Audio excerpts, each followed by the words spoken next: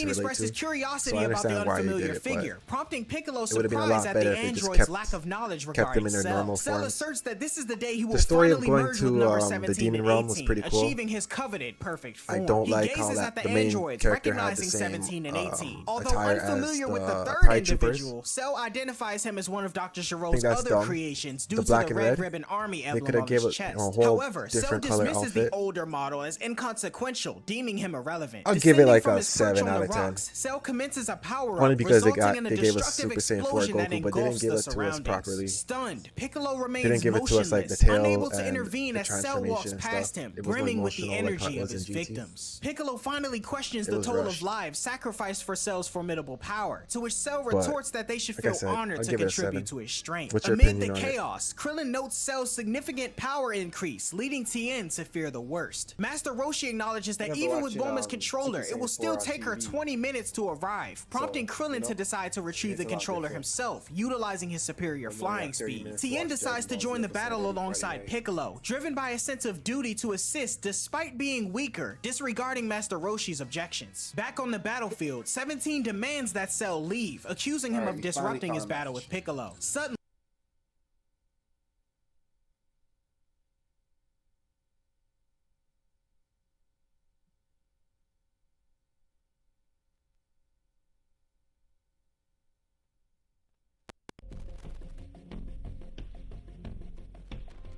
I took like over 15 minutes.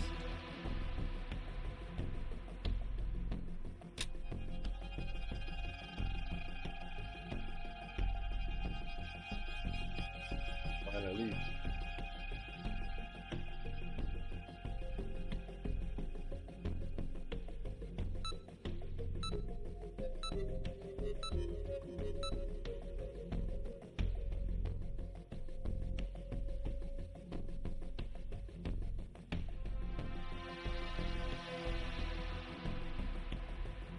Step forward and I will send you to your grave. 52 Broly. Here's a little something for you. A monster! No! I'm the devil himself! Kakarot's Broly, What in case anyone's wondering. was that? Finished already?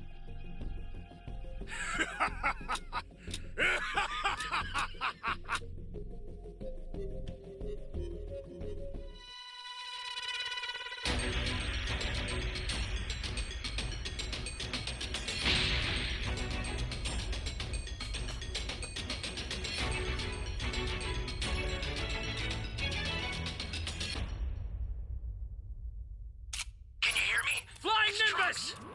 I've set a super time machine, as well as a crate of supplies. Here's how to launch.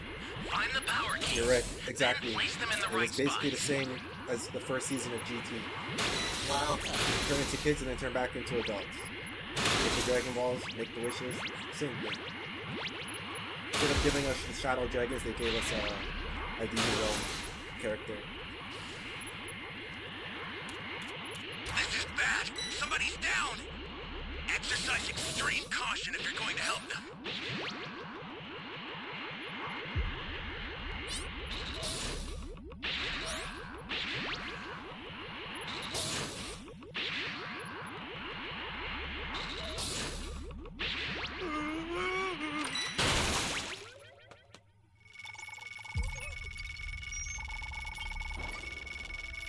You're a big help.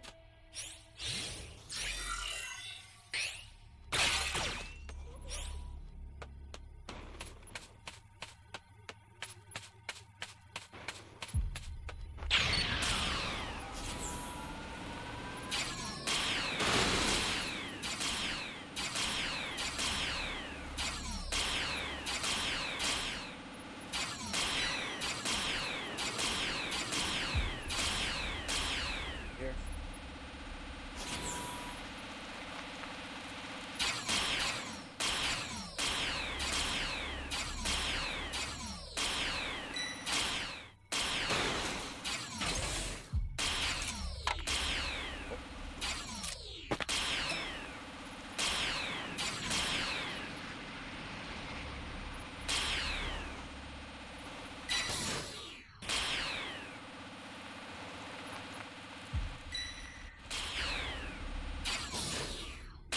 Damn, if the key wasn't there, I would say no one was gonna find that.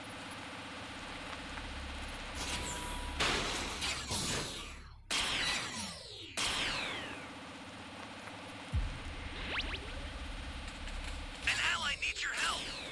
We don't know what danger awaits. Think before rushing in. Want a drink, homie? Excellent. Take the drink, man. You're gonna need it.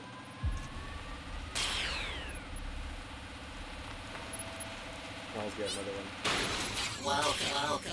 You found a power key. Go slide. Still looking for the C key. Hey, great. You found Oh, we another found power it. key. Use it quick. Right when I said it, we found it.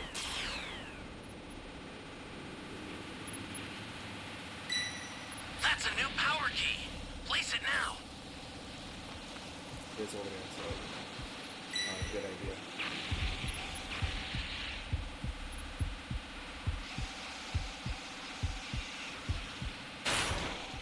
Ally down. If you intend to rescue them, watch out for enemies. Someone save me! Loudmouth. Excellent. Get off this. I hate the civilians, bro, sometimes. Thanks.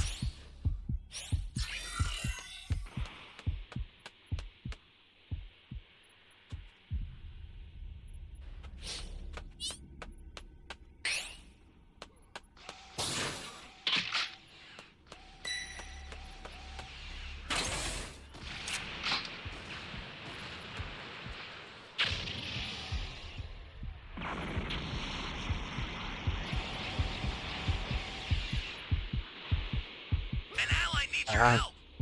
We don't know what danger awaits. Think before rushing in.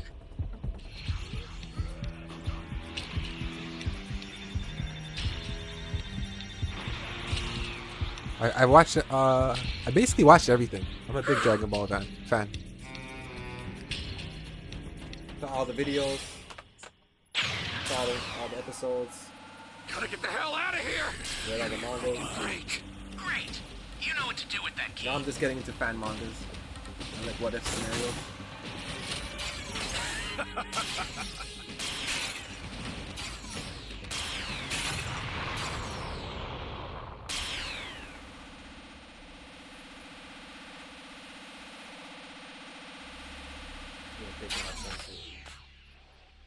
Get up! That's a new power key. Place it now.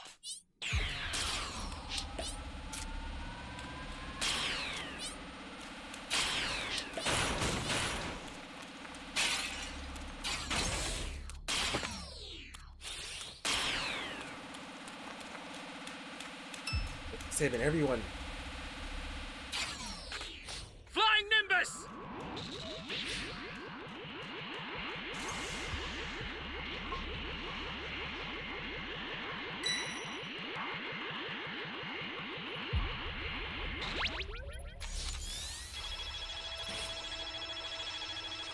Trying to keep the squad alive.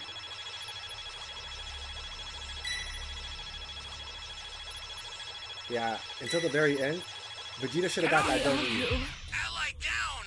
Vegeta should have got that W, man. Watch out Honestly, for enemies. I was so mad. That was a perfect time to give Vegeta that win. They screwed him over. Like, for once, Vegeta could be the hero, man. All Vegeta wants to do is be the hero, because he's always mad that Goku... He's mad that Goku always gets the win, right? He went to Yarjak, he learned that spirit fiction. He learned a few techniques. He should have won, but... I don't know, man. And then Goku gave him all that fucking sensu beam. Sorry for swearing, but you know what I mean. Gave him that sensu beam shit again. Like, what were the writers thinking, bro? They keep reusing old shit.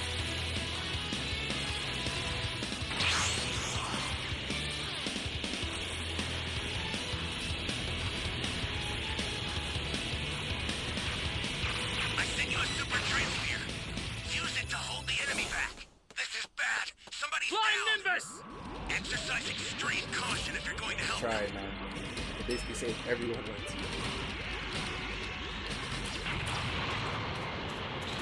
Back her up. Got you. Finished already. We brought Frieza back. Heal him in golden form. They brought Cell back. Heal him Cell back. We have Majin Buu. Access the Majin startup 2 system and from the Majin central Buu. area. Just a little more to go. Then you're done. They gave us a bootleg Kid Buu and a bootleg Fat Buu in a Dynamo, if you think about it. Gave us a bootleg Super Saiyan 4. They just keep reusing old shit. I'll send some supplies to help. Make good use of them.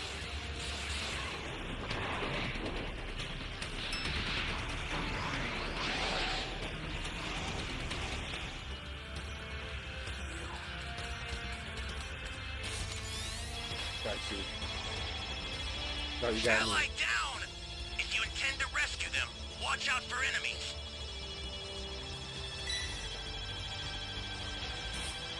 I owe you one.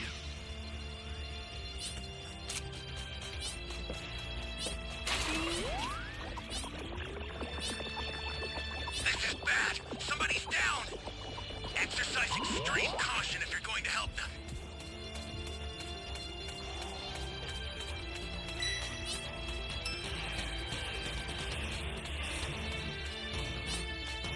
Ally down! If you intend to rescue them, watch out for enemies. Not looking good, guys. Flying Nimbus!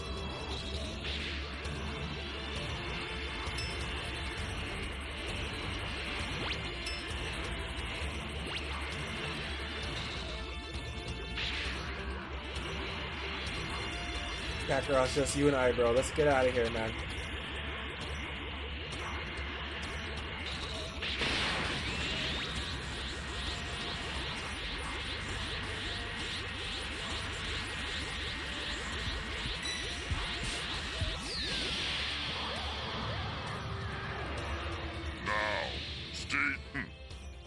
Consider it done.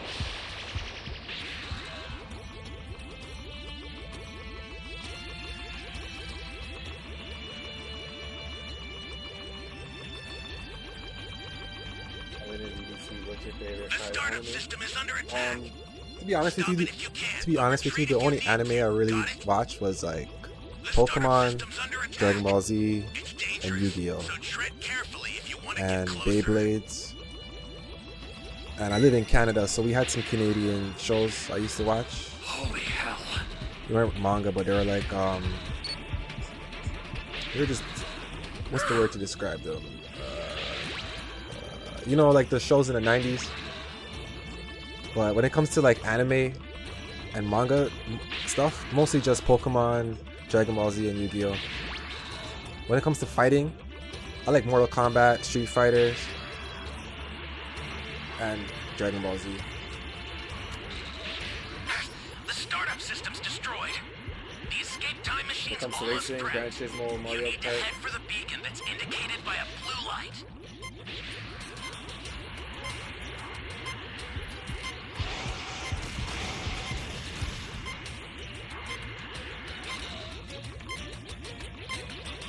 Kakarot.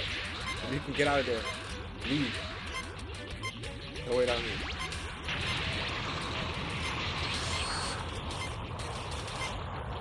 Step forward, and I will send you to your grave.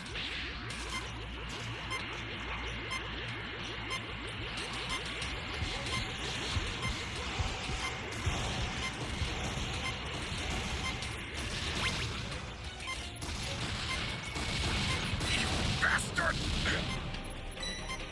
Alright, get out of there, man.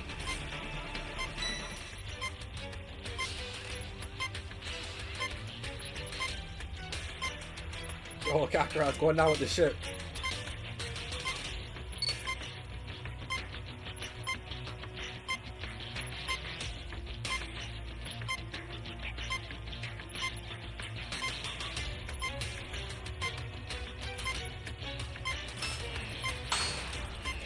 Here goes! The little bugs came here to die.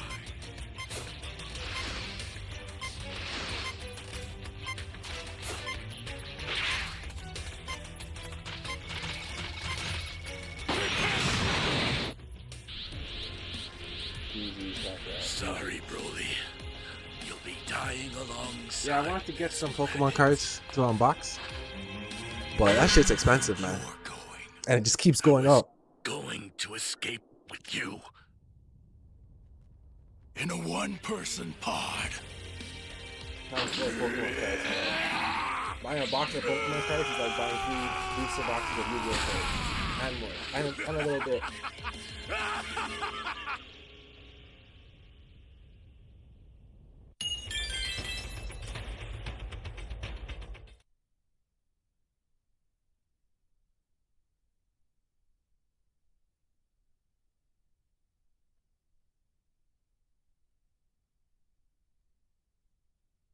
Suddenly, Piccolo raises his voice, urgently warning 17 about Cell's sinister intentions to absorb and kill him. Before 17 can react, Cell strikes swiftly with his tail, narrowly missing 17's evasion. Cell persists with tail strikes, while 17 narrowly evades. Seizing 17's wrist, Cell hurls him to the ground and attempts a tail strike, which Piccolo intercepts with a kick to Cell's face. As 17 rises, he questions why Cell seeks to absorb him. Piccolo provides a brief explanation, stating Cell is a creation of Dr. Gero's computer, still incomplete, and he requires assimilation with 17 and 18 to attain his perfected form. Cell interjects, exclaiming the greatness of being a part of his ultimate superpower, a pinnacle of achievement of Dr. Gero's extensive efforts. However, 17 adamantly refuses to be absorbed, asserting his status as the ultimate warrior. Cell counters, asserting that his absorption is inevitable, regardless of his intentions. Unyielding, number 17 vows to silence Cell, but amidst the tension, number 16 urgently tells 17 17 to flee due to the overwhelming power of their adversary. 16 states his determination to prevent Cell from reaching his perfect form, noting that the monster's objective appears to extend beyond Son Goku's demise and to encompass the destruction of the entire universe. However, unwilling to run away, 17 charges at Cell, only to be forcefully slammed to the ground. Piccolo intervenes, rushing to 17's aid and musters all of his strength into a powerful punch towards Cell, but Cell effortlessly blocks it. Cell lands a punch on Piccolo's face, causing him to skid across the ground. Cell then approaches Piccolo, propelling him to the opposite direction with a powerful kick. Witnessing the struggle, 18 wonders if Piccolo and 17 are holding back. However, 16 explains that the overwhelming strength of Cell renders them powerless. He urges 18 to flee, emphasizing the urgency of the situation. Absorption of both 17 and 18 would render Cell unstoppable and spell doom for the world. 18 questions 16's plans, and Piccolo amasses enough energy for an attack while Cell advances. 17 recognizes the impending danger as Piccolo releases a lightning grenade, resulting in a massive explosion that decimates a significant portion of the island. Emerging from the dissipating smoke, 18 initially rejoices at Piccolo's success, yet 16 shatters the optimism by revealing Cell's minimal damage. Cell's emergence from the water evokes panic in Piccolo, who watches as Cell reappears amongst the remnants of the island. Observing the scene from a nearby mountain, Tien remarks on the vast disparity between their powers. As Cell closes in on Piccolo once more, Piccolo urgently implores 17 to flee. Cell swiftly strikes Piccolo's face, sending him crashing to the ground. Lifting Piccolo, Tien notices his neck is broken, and Cell claims that he's outgrown the need for energy from humans, demonstrating by blasting a hole through Piccolo's chest before discarding his lifeless body into the water. At the lookout, Goku perceives the sudden absence of Piccolo's ki. Gohan reacts emotionally to Piccolo's fate, while Goku wonders what's taking Vegeta so long. Unyielding, 17 defiantly informs Cell that he won't be beaten easily. 18 states that it's time to flee, with 16 concurring and advising her to escape on her own. She questions 16's plan, to which he declares his intent to obliterate Cell, proclaiming that the time for battle has arrived even before encountering Son Goku. 18 objects, fearing for 16's life, but 16 responds with a serene smile, stating how both 17 and 18 never needlessly took a human or animal life, and he enjoyed traveling with them. Tien watches in the distance, wondering if 16 actually plans to fight Cell all alone. In a swift sequence of movements, Cell lands a punch to 17's midsection, followed by an elbow strike that drives him to the ground. Asserting his intent to absorb 17 given his perceived futile resistance, Cell seizes the android by the back of his shirt. 17 demands the monster to let him go, but Cell refuses. Cell's tail then morphs, expanding like a suction cup, poised to engulf 17 entirely. Just as his tail appears to go over 17's head, 16 intervenes, placing his hand on Cell's shoulder. Cell turns to face 16, only to be met with a forceful punch to the face that propels him backwards. Cell, interpreting 16's actions as another reckless sacrifice, contemplates the appearance of yet another individual willing to disregard their own life. 17 questions whether 16 intends to engage in combat, to which 16 affirms his intention. Although 17 foresees his impending demise, 16 asserts that a calculated evaluation suggests he and Cell possess roughly equal power. Without further hesitation, 16 and Cell charge toward each other and a powerful collision happens as they headbutt. Cell punches 16 and stabs him in the neck with his tail to a...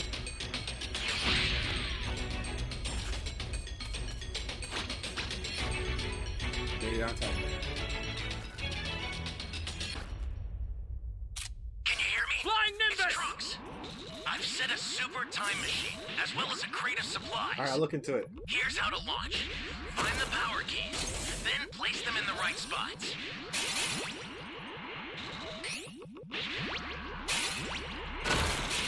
Yeah, baby.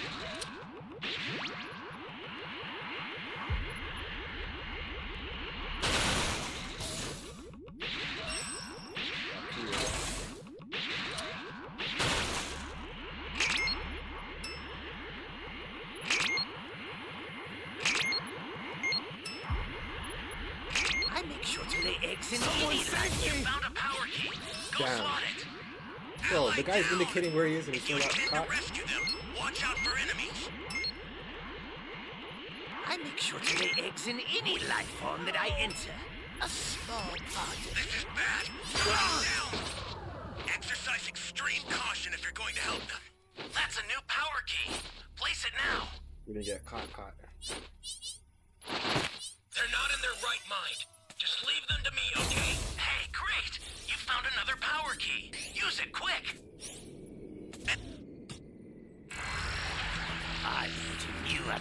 misery right now. We got another match. Now I need your help. Don't know what danger We can awaits. wait, Mark. Think before rushing in.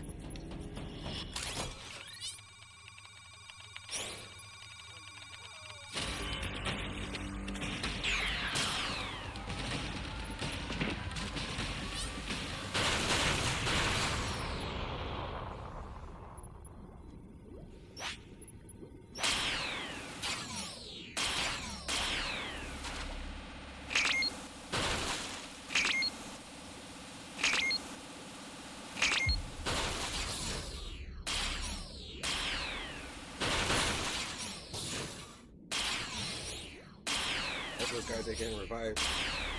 Listen to this damn key.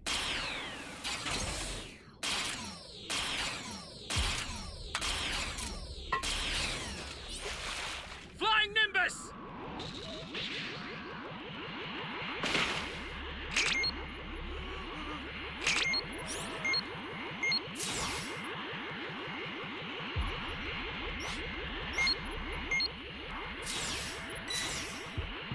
Great! You know what to do with that key.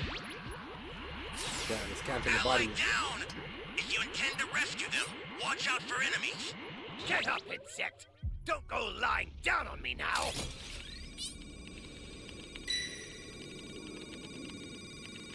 He's about to turn to level 3. This game is called Dragon Ball The Breakers.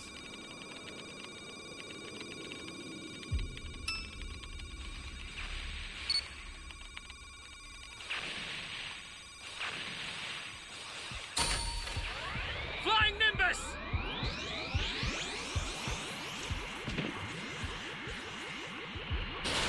Oh, on the run!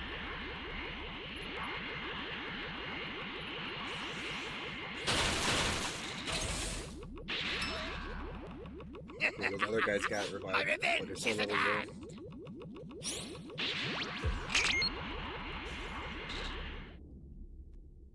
Before you die, allow me to show you what a fully evolved Tuffle is truly capable of.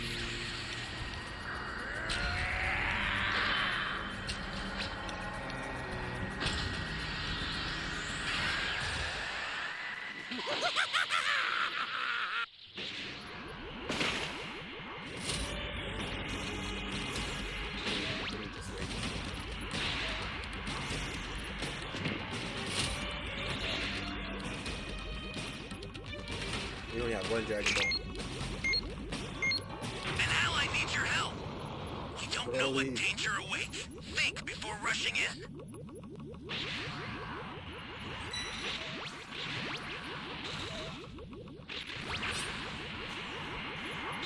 We need to get to E.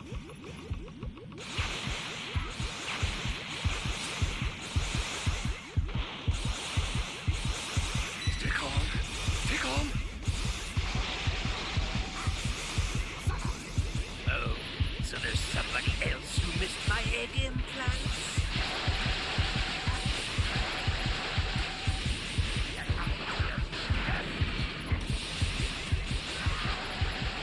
Damn it! Somebody's down. Exercise extreme caution if you're going to help them.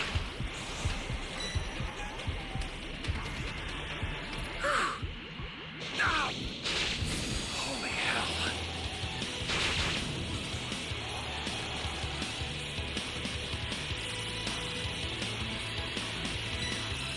Bro, who the fuck's shooting me, bro? That's a new power key. Place it now. I don't know how this guy's sniping There's so somebody far. else who missed my egg implants?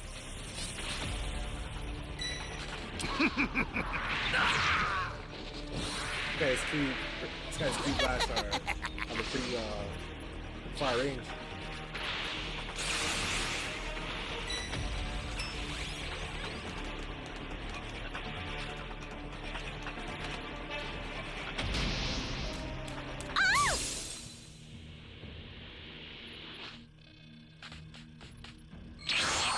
You're good to go. I owe you one.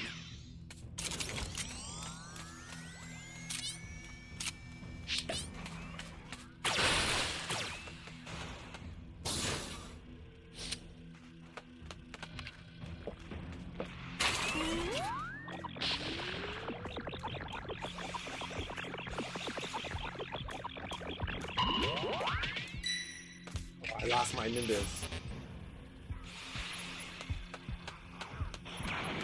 The startup system for the super time machine is ready. Head there now. Stay calm. Stay calm. An ally needs your help. You don't know what danger awaits. Think before rushing in. No, today is your new birthday. Oh, man.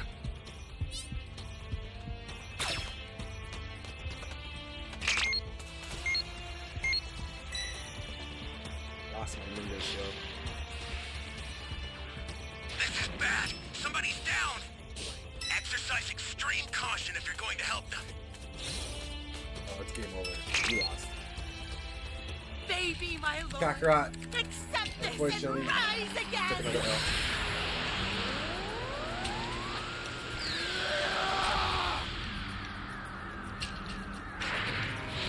To win the match, you have to kill the Raider. I've included some ultra-defined Not all the keys. supplies. It should purify any abnormalities in the body. And start a time machine. Almost made it. Bastard! I was only There's a having machine little right there. fun with you, that's all. You have to go up to I it wanted to see and what start kind it of power this by monkey pressing has. triangle. You have to get it to 100%. You look at the top left, you see the super time machine. You have to get it to 100%.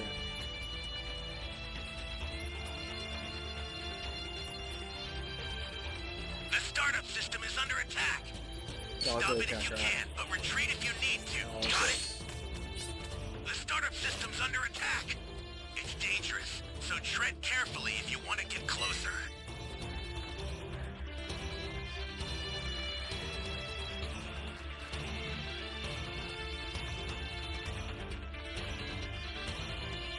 An ally needs your help. We don't know what danger awaits. Think before rushing in. How about we finally get serious about this?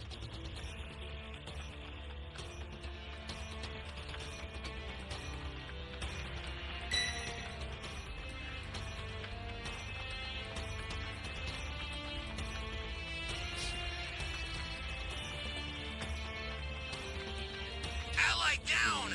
If you intend to Kakarot. rescue them, watch out for enemies. This is bad. Somebody's down. Exercise extreme caution if you're going to help them.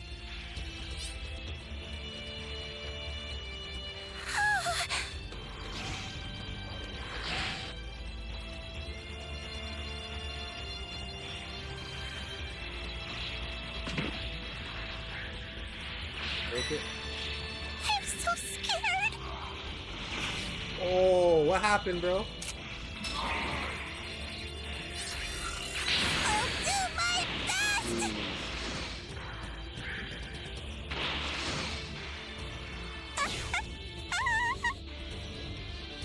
Well, you didn't. Your best suck, bro. Ally down! If you intend to rescue them, watch out for enemies.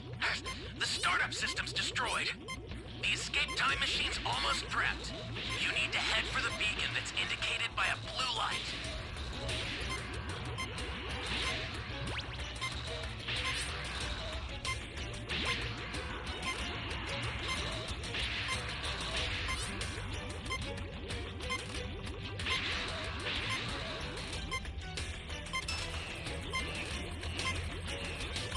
Think he's gonna escape?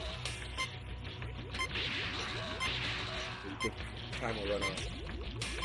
Or he might die?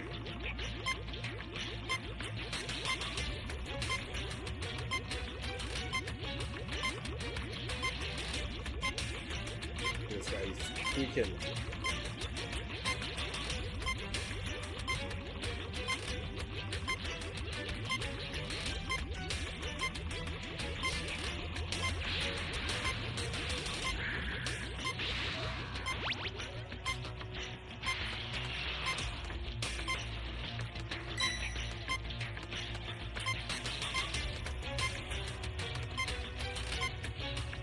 It's not supposed to be like this.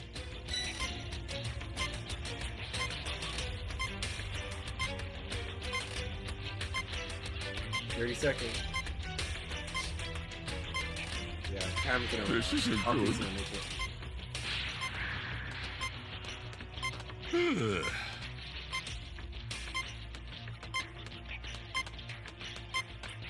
He's done for.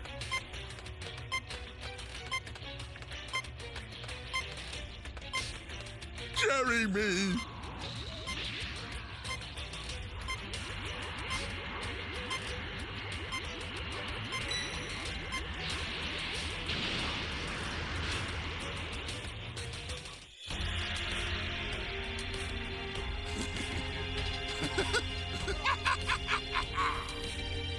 Now then. Well then, how about we finally get serious about this, hmm?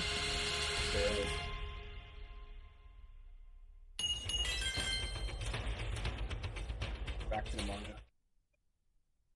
Absorb his energy, yet 16 responds with a confident smirk. Cell's frustration mounts as he realizes 16 is fully mechanical, and capitalizing on the moment, 16 seizes Cell's tail, forcefully slamming him to the ground. He then steps on Cell and forcibly rips his tail from his body, thereby preventing him from absorbing anyone further. Cell, however, claims to possess cells from Piccolo and utilizes them to regenerate his severed tail with ease. Unfazed, 16 states that the only way to kill Cell would be to crush the life from him, but Cell dismisses the possibility. 16 remains undeterred, asserting his determination to attempt the feat and demonstrating his resolve. Cell amplifies his power slightly. 16 propels himself towards Cell with a forceful kick, yet Cell evades by leaping over the attack and responds with a swift kick that sends 16 hurtling through the air. Closing the gap, Cell lands a punch to 16's face, launching him across the battlefield. However, as Cell advances once more, 16 employs an unexpected tactic as he propels his fist like a rocket, striking Cell squarely in the face. Cell is sent hurtling through the air, prompting 16 to retrieve and reattach his fist. Swiftly and forcefully, 16 drives Cell down to the ground, then lifts him once more, forcefully slamming him into the earth to create a substantial crater. Acting swiftly, 16 crosses his arms before withdrawing them, leaving his fist nestled within his armpits. Extending the arm stumps into the hole, he unleashes a Hell Flash attack, the resulting blast being so strong that it erupts from beneath the ground in various parts of the island. Feeling this as he flies toward Bulma's direction, Krillin is puzzled by the source of the immense explosion, but knows for sure it wasn't Piccolo, as he noticed his key vanished not too long ago. As things calm down a bit, 16 proceeds to reattach his fists, leaving Tien, 17, and 18 in awe by his astounding power. Casting his gaze upon number 18, 16 questions her continued presence, to which she reassures him that Cell has been defeated. 16, however, states it'll take more than that to defeat Cell, although the attack should have inflicted some harm. In an urgent call, 16 implores 17, who happens to be near one of the open craters, to retreat. Defying the plea, 17 confidently asserts his intention to get some payback on Cell and finish him off. However, Cell emerges from a hole behind him, his tail extended and ready, while 17 remains unaware of the imminent threat. Tien witnesses Cell emerge and urgently warns 17 about his presence. However, neither 17 or 16 have sufficient time to react, and without hesitation, Cell proclaims his emergence, his tail enclosing around 17, fully devouring him up to his waist before 16 can intervene. 17 is completely absorbed into Cell's body, initiating a transformative sequence that showcases the monster's escalating power. Realizing it's too late, 16 implores 18 to flee, noting Tien should do the same. Even Goku perceives Cell's surging energy, realizing that one of the androids have fallen victim to absorption. As the transformation comes to an end, Cell attains a state of partial completion, marking a significant step towards his ultimate goal. Cell's second form adopts a more human-like appearance, sporting more muscle. His feet now possess a sleek, boot-like contour, and his hands exhibit a closer resemblance to human appendages. Most notably, his facial features have undergone a change, assuming a more human shape with lips, human-like eyes, and an absence of a nose. Casting a smug glance toward the remaining androids, Cell's demeanor exudes confidence. Swiftly, 16 seizes 18 by the arm, taking to the skies in an attempt to evade. However, Cell proves his newfound agility by swiftly intercepting them, leaving 16 astonished by his speed. Tien, witnessing the turn of events, recognizes the dire situation and resolves to take action, even if it means a possible sacrifice. He conveys his apologies to his friend Chaozu, acknowledging the potential risk involved in his decision. Cell dismisses any possibility of 18's escape and attributes his newfound speed to the absorption of number 17. 16 launches a powerful punch at Cell's face, but Cell remains undeterred, smirking in the face of the attack's impact. Exhibiting his might, Cell retaliates by directing an energy blast at point-blank range towards 16, leaving him severely incapacitated and emitting smoke from his damaged head. Cell's power surge is evident as he turns his attention toward 18, prompting her to threaten self-destruction to deter him from coming any closer. Adopting 17's voice, Cell entices 18 to embrace absorption, explaining the benefits of becoming part of his ultimate life form. As 18 hears the voice, she hesitates, but a gravely injured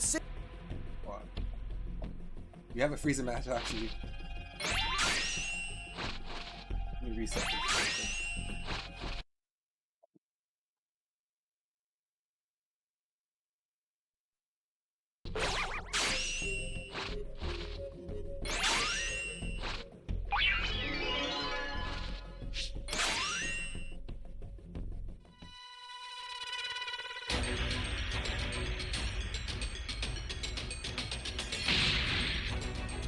Yeah, I am. If you want the room key, I can give it to you next match.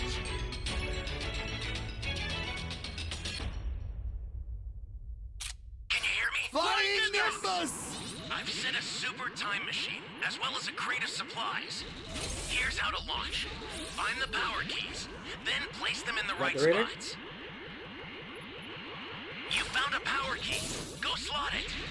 Talking about the raid?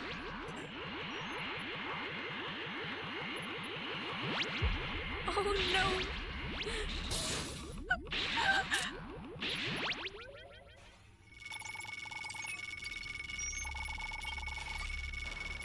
Thanks. Help me!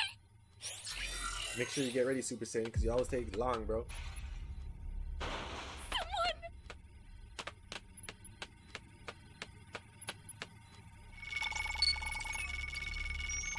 Oh, survivor? Okay. Thanks!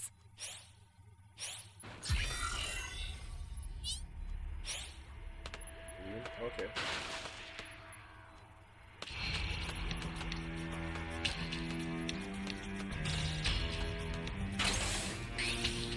Flying Nimbus!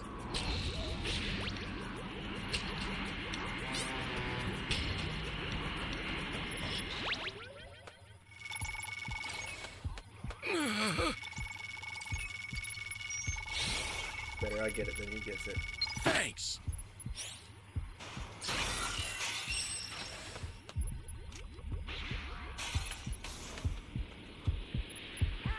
Stay calm. Stay calm.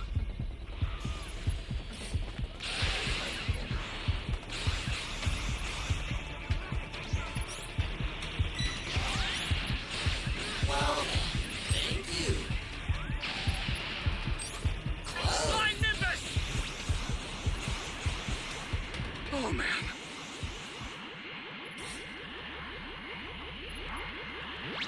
Great. You know what to do with that key. Shout out to Freezer. You simpleton! You're clearly unaware that I've undergone a transformation.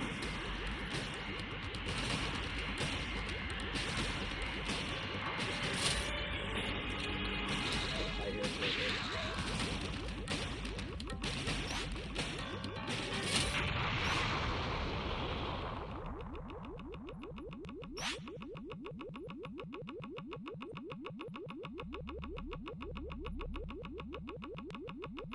I do. Well, that's cool. Tell him I said what's up.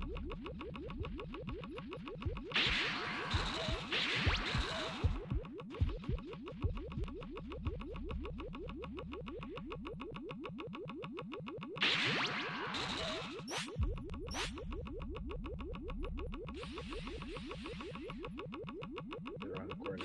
That's a new power key. Place it now.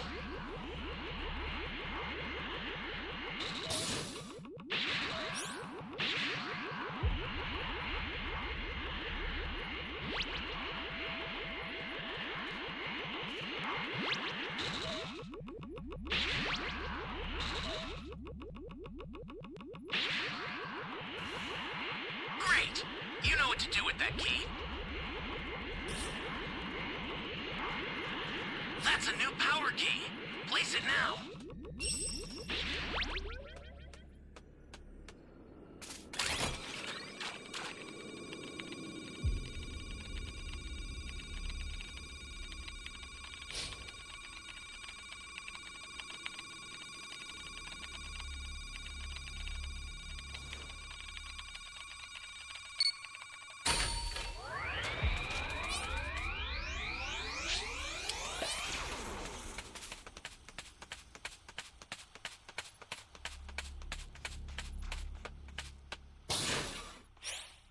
This looks like it's gonna be a good win if we get him at the time machine while he's still level 2.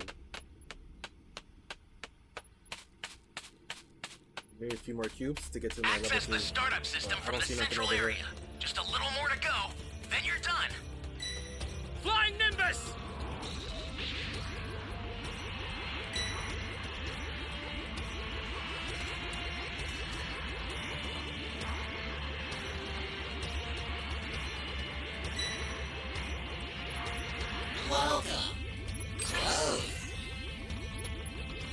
This game is called Dragon Ball: The Breaker. Right now on PS5.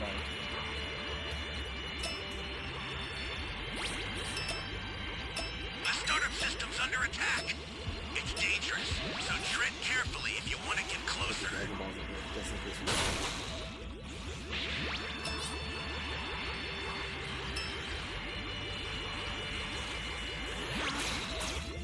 we need to jump him properly.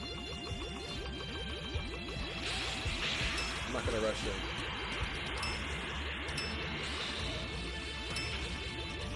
We have 6 Dragon Balls.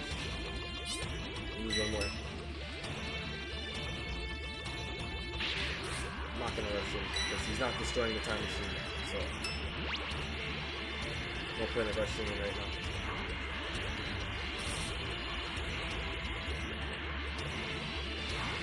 Now let's find him.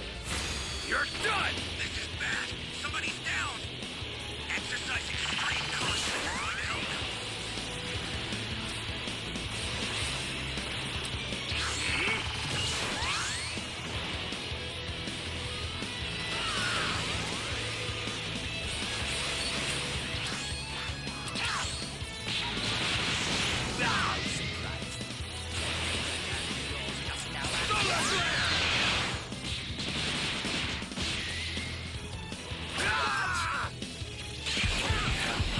Flying Nimbus!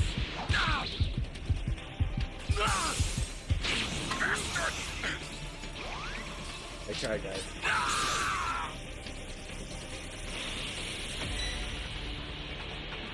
We just need 1 more Dragon Ball. Did he get it?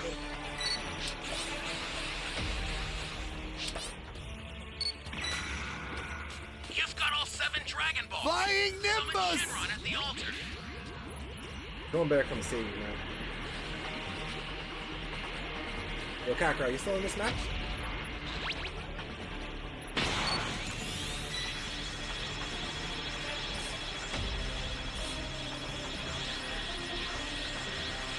See? Kakarot's gone. Now, consider it done. I owe you one. I'll send some supplies to help. Make good use of them.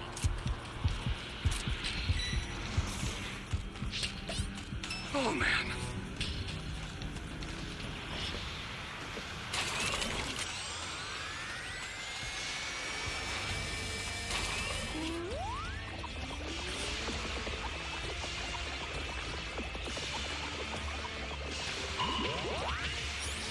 Flying Nimbus! He's just getting cooked, guys.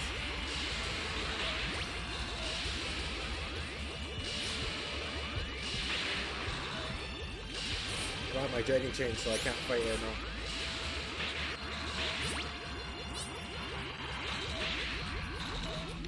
Turn to level 4. 94%, couple more seconds. You vile, insignificant pest! How dare you interfere in this?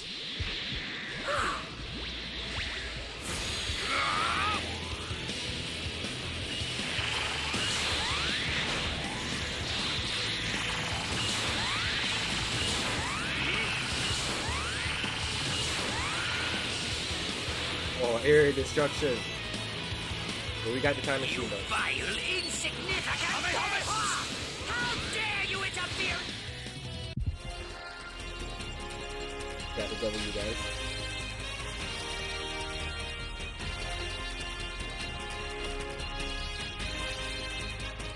Yo, Super Saiyan, you ready?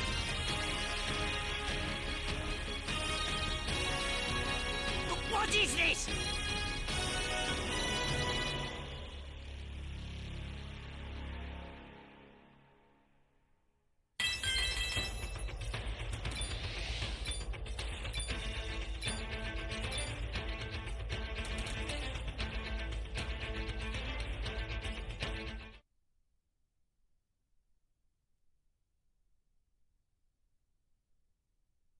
Yo, Super Saiyan, you there? Got 2 minutes.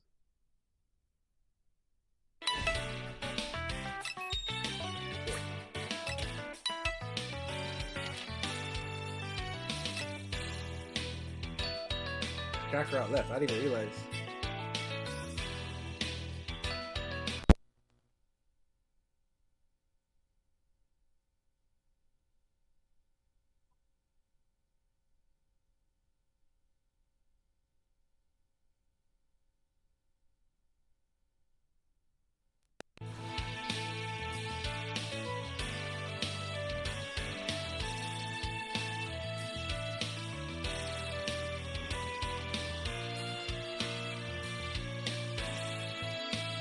Four. The last number is 54.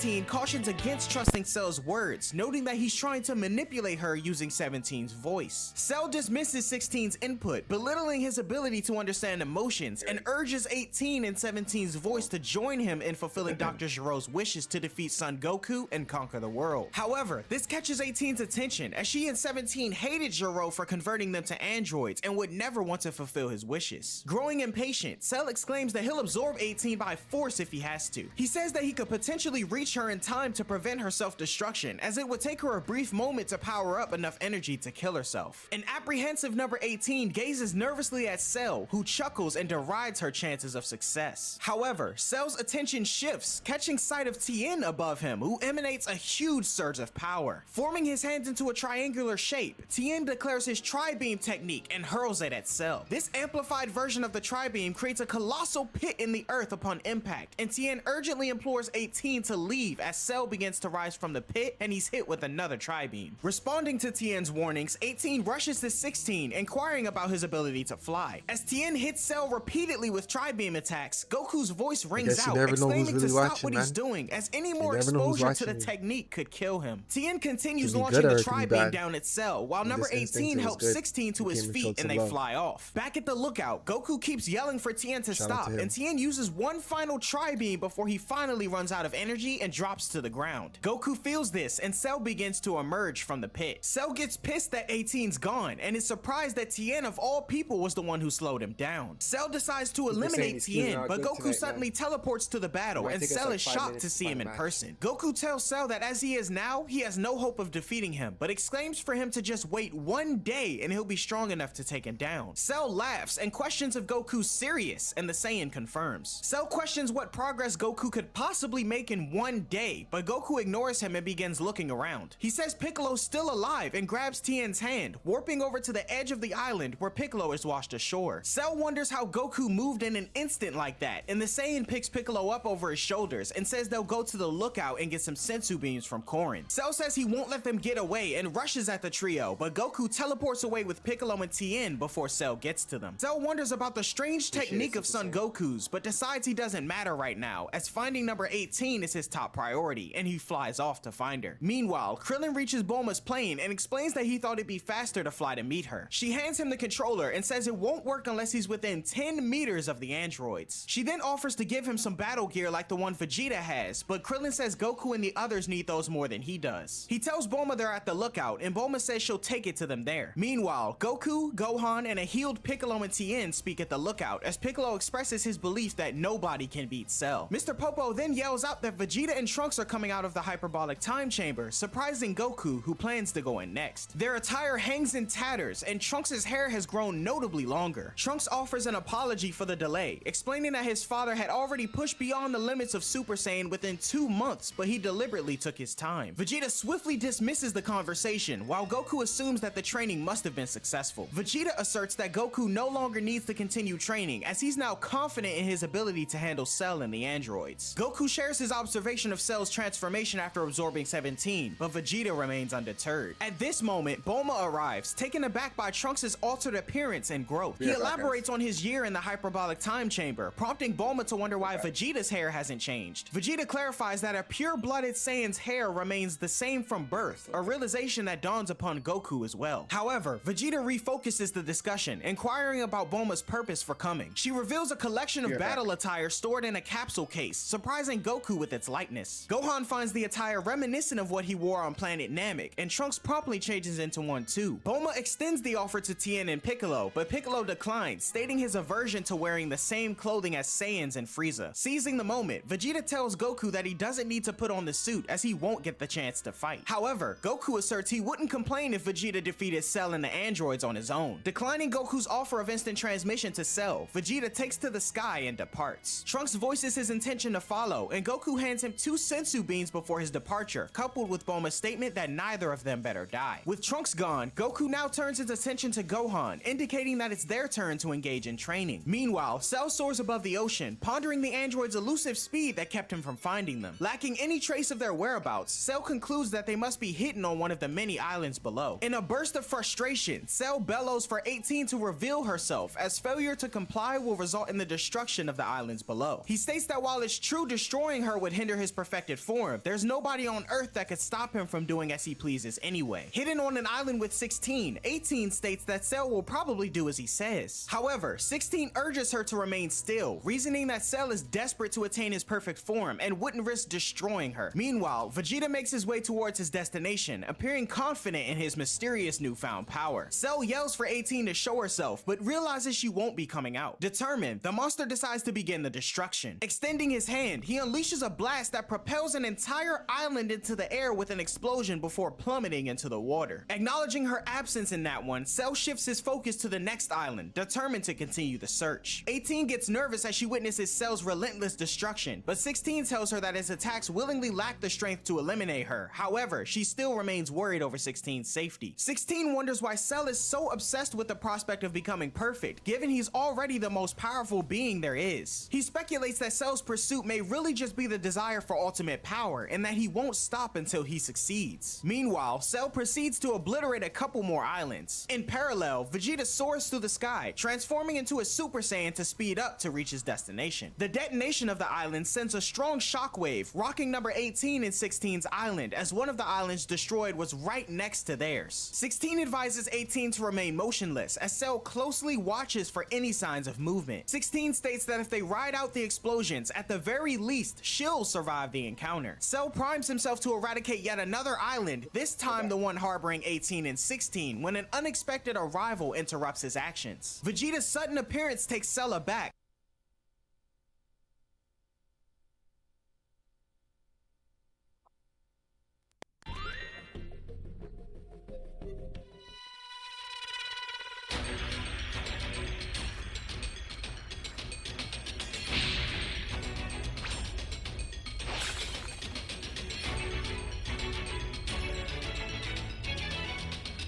Phone's all tangled up. Can you hear me? Hey! It's Give me a Trunks. lift! I've set a super time machine, as well as a crate of supplies. Here's how to launch. Find the power keys, then place them in the right spots.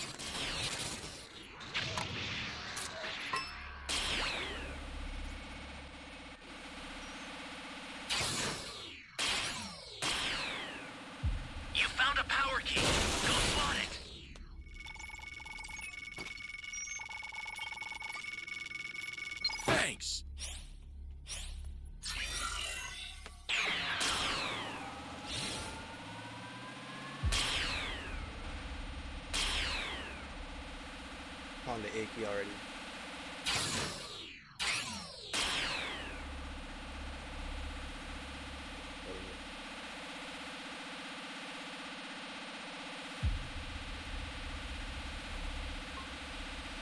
That's a new power key. Place it now.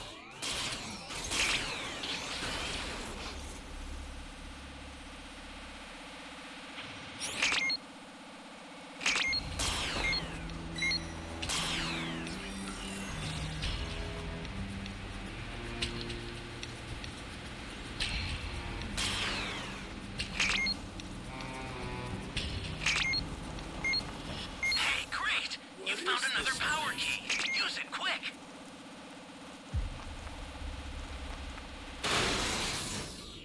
What is this place?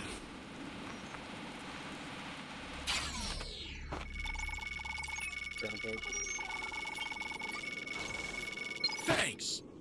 That's a new power key. Place it now.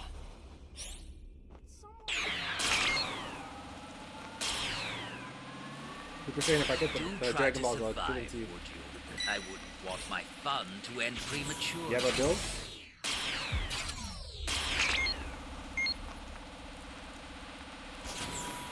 Someone help me! You really want to save me?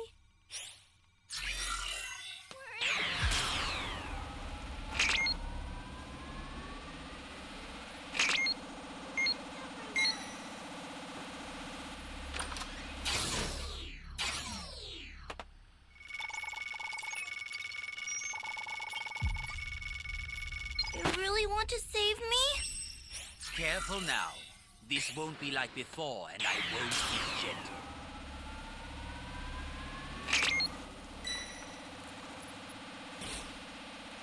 Yo, Super Saiyan, I'll give you the ball. Come true.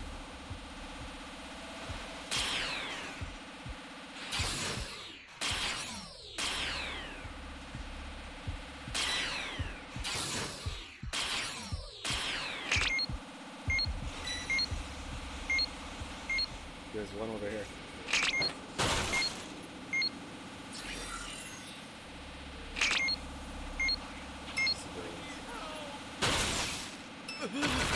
Yo, Super Saiyan, come over here. There's some civilians. You be careful too, okay?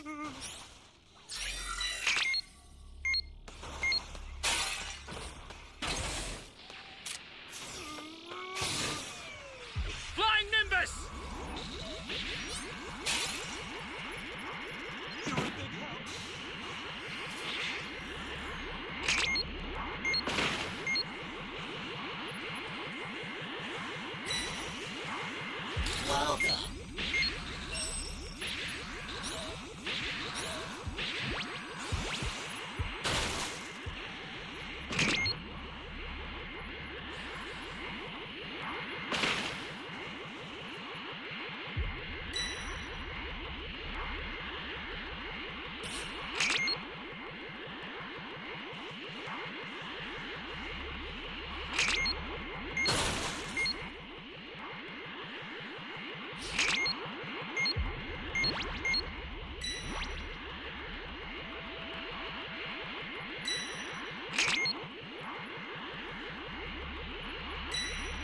This is bad. Somebody's down.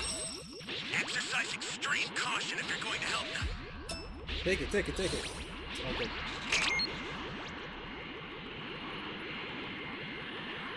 I'm looking for the last one. Okay, this person has the last one. Got to find out DQ. Ally down! If you intend to rescue them, watch out for enemies.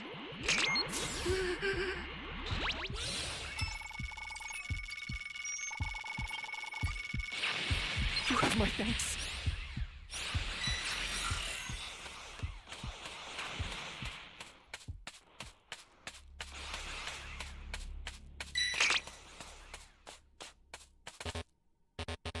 Flying You guys Nimbus! gonna camp the bodies.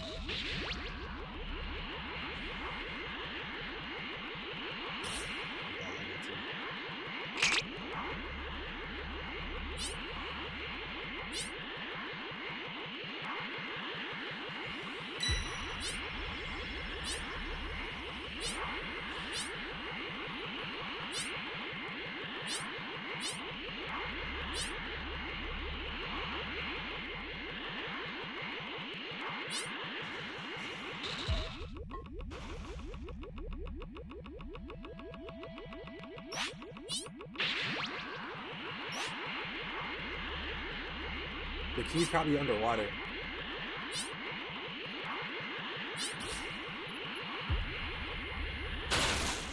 You've got all 7 Dragon Balls. Summon Shinron at the altar.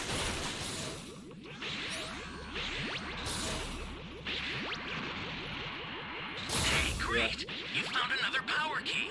Use it quick.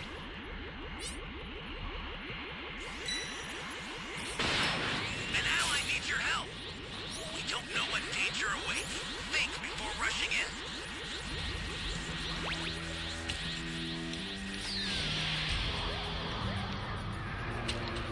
Now, consider it done. Access the startup system from the central area. Just a little more to go, then you're done. Super Saiyan. I literally need one more cube to fucking cook with me.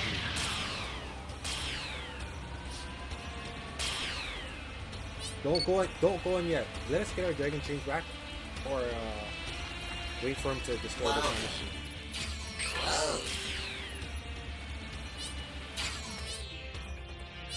Flying Nimbus!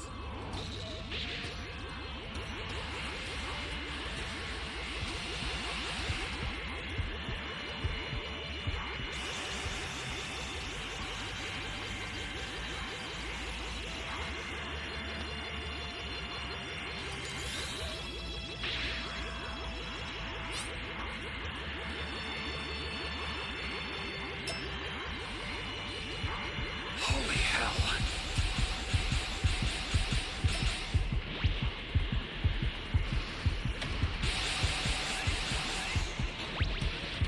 Here comes a pain!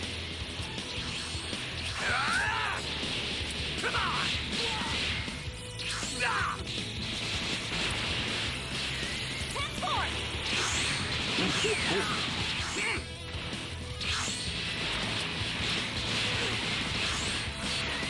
Let's go, Super Saiyan. I'll send some supplies to help. Make good use of Come them. on! Kamehameha! Flying Nimbus!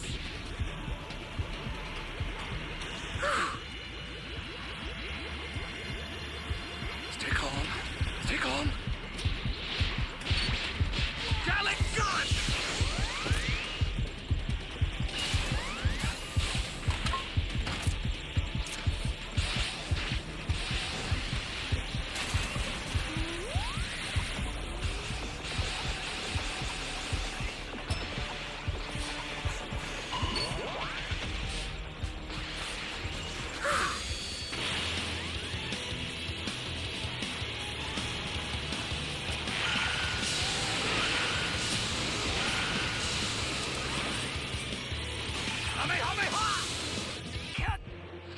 W Super Saiyan. W.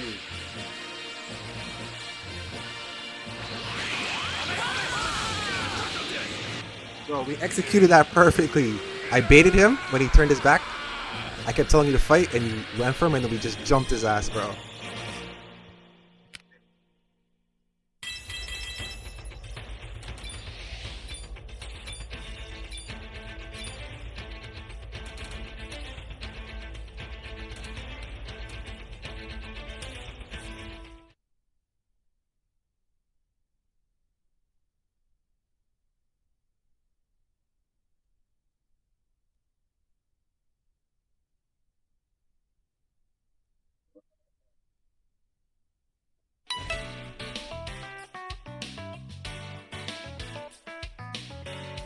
One second, guys. And Vegeta commands him to land. Both land upon the island where the androids sought refuge among the trees, and Cell assumes Vegeta's foolishly come to try to defeat him. Vegeta, however, states that he plans to pulverize Cell until there's nothing left, prompting the monster to find his comment amusing. 18 in the distance doesn't believe Vegeta either, given he was unable to defeat her just a few days ago. Trunks then arrives, prompting Cell's suspicion of a couple friends Vegeta may have on the way. However, Vegeta asserts that Trunks is merely an observer, firmly proclaiming that alone he'll be more than you enough wanna to play? send Cell to an early grave. Cell questions Vegeta in disbelief if he really believes he'll be able to defeat him. Vegeta confidently confirms his assertion, while Cell dismissively deems his words as nonsense. Echoing Cell's statement, 18 voices agreement, asserting that Vegeta's chances of winning are slim. She discreetly advises 16 that this would be a good opportunity to escape, but 16 tells her to wait until they're occupied with are you ready fighting right each now? other. Intrigued by the sudden surge in Vegeta's power since their prior encounters, 16 finds this development peculiar. Undeterred, Vegeta vows to wipe the smug grin off Cell's face, prompting Trunks to speculate that his father is aiming to surpass Cell's form. Vegeta initiates his power-up, and at the lookout, Piccolo anticipates the unfolding spectacle. With his turban and mantle reappearing, Piccolo predicts that Vegeta will unveil his power beyond that of a Super Saiyan. Meanwhile, Goku and Gohan reside within the hyperbolic time chamber. Gohan states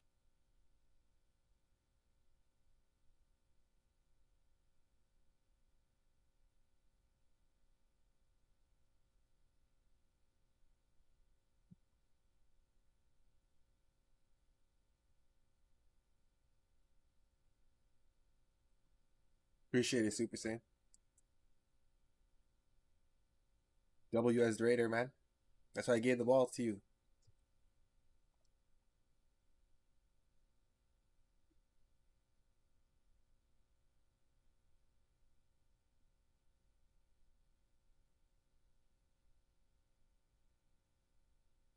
that it's hot and hard to breathe, and Goku says that once the door is closed, everything on the outside is shut out, including the presence of Ki, as they can no longer sense Cell or Vegeta's. Goku familiarizes Gohan with the room's layout, including the expansive training space ahead. Gohan marvels at the vastness, noting the absence of any discernible features. Goku reveals that the space mirrors Earth's dimensions, yet venturing too far could lead one to getting lost and dying. The climate fluctuates from -40 to 120 degrees. The atmosphere is a quarter of Earth's, and the gravity is maximized tenfold. Goku initiates their training, emphasizing his desire to transform Gohan into a Super Saiyan. Gohan worries he might impede on his father's solo training, but Goku counters that Gohan's participation as a strong opponent would be invaluable. Goku expresses his aspiration to surpass the Super Saiyan level, with his ultimate goal of becoming stronger than anyone. However, he also states he wants Gohan to be even more powerful than him. Gohan references Trunks' future, where he achieved Super Saiyan status but still fell to the androids. Goku reminds Gohan of the differences between their current situation and Trunks' timeline, highlighting Gohan's lack of training in that future. Meanwhile, Vegeta's power escalation leaves everyone in awe as he culminates a transformation. The Saiyan's physique visibly increases in size as his hair thickens and spikes as well. The astonishing display leaves Cell surprised as Vegeta charges forward, landing a powerful blow to Cell's stomach, shocking androids 16 and 18. As Cell clutches his stomach in pain, Vegeta knocks him away, watching as he lands on his back. Cell rises and points out that Vegeta may not be so weak after all, and he retaliates by throwing a punch at the Saiyan, but Vegeta expertly grabs his arm and forcefully flips Cell to the ground. Rising to his feet, Cell turns around only to be met with a powerful kick from Vegeta, propelling him through a nearby mountain. Krillin, carrying the remote controller in the distance, observes Vegeta's overwhelming energy, surpassing even that of Cell, Right now and we're hastens playing, toward the Dragon scene Ball to The Breaker still. investigate. In the aftermath of the clash, got a Cell W sits amongst the match rubble, previously. numbers 18 and 16 in awe at Looking Vegeta's at another- change in strength another in such W. a short period of time. Vegeta approaches the recovering Cell, who now vows to get These serious, are although about Vegeta 5 dryly minutes. remarks that he Probably believes 10 Cell minutes was to find a already match. doing so. A faint chuckle escapes from Cell before he begins to power up. hopefully we Meanwhile, get Gohan's